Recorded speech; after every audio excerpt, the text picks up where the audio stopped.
Du changement à Genappe cette saison avec 4 nouvelles recrues et plusieurs jeunes qui arrivent pour la première fois dans le noyau A. Changement de coach aussi, Alan Rodriguez devient entraîneur assistant et laisse sa place à Eric Peters, bien connu en P1, pour avoir notamment entraîné Lintout durant 2 saisons.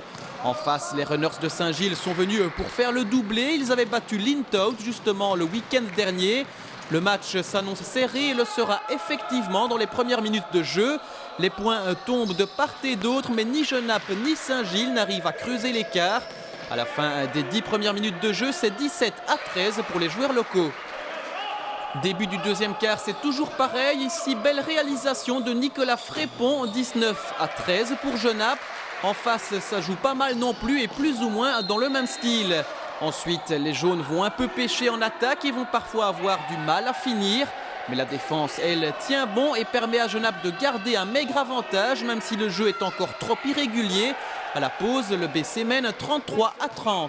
On est assez inconsistant, donc mais ça va, on défend bien, on encaisse que 30 points. Mais je leur ai quand même dit que c'est 5-6 points de trop, parce qu'on donne des options en cours de pénétration, beaucoup de trop. Donc j'ai été les scouter, je sais un peu leur gros défaut. Et on n'est pas encore assez agressif sur ce plan-là, quoi. On donne trop la pénétration. Bon, sinon, on est assez consistant, ouais. Mais ça, c'est le début de saison, c'est pas évident. Il y a eu beaucoup de joueurs absents. Faut qu'ils trouvent leur marque, quoi. De retour sur le parquet, les deux équipes en veulent toujours autant. Ici, avec Boss pour Saint-Gilles. En face, c'est Van der Malen qui fait forte impression. Van der Malen qui sera aligné durant près de 35 minutes dans cette rencontre. En attendant, les deux équipes jouent au chat et à la souris. Je te passe, tu me redépasses. Et avant l'ultime acte, Genappe ne mène que par 2 petits points, 51-49. De 2 points, l'écart se monte à 4. Dans le début du dernier quart-temps, on sent les Bruxellois craquer physiquement face au collectif genappien. Pourtant, Saint-Gilles n'est pas encore battu et revient plusieurs fois à égalité. Le BC en remet alors une couche, 66-62 et puis 70-64. Genappe finit par l'emporter 79-69. C'est son physique et sa bonne défense qui ont fait la différence au final, même si le match a été serré durant près de 35 minutes. Bah oui, mais on fait une bonne préparation et depuis la semaine passée, on ne trouve pas les automatismes qu'on avait en préparation. Ici, ça va, on se rattrape bien malgré quand même, on a eu dur en attaque. Mais on fait une bonne défense qui nous permet de gagner le match, je pense. Des nouveaux joueurs, 5 nouveaux joueurs, une année de transition ou bien une année où on va essayer de faire comme d'habitude les playoffs?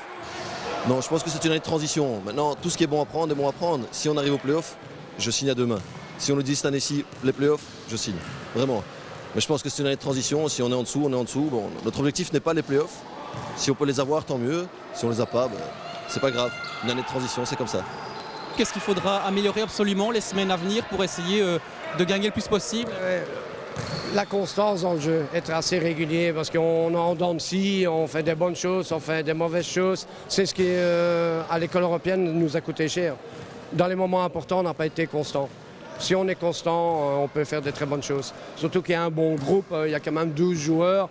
Et il n'y a pas un joueur qui passe au-dessus de l'autre, donc je sais travailler avec tout le monde en fonction des matchs. Et voilà, ça sera important. Trouver une stabilité, surtout ça.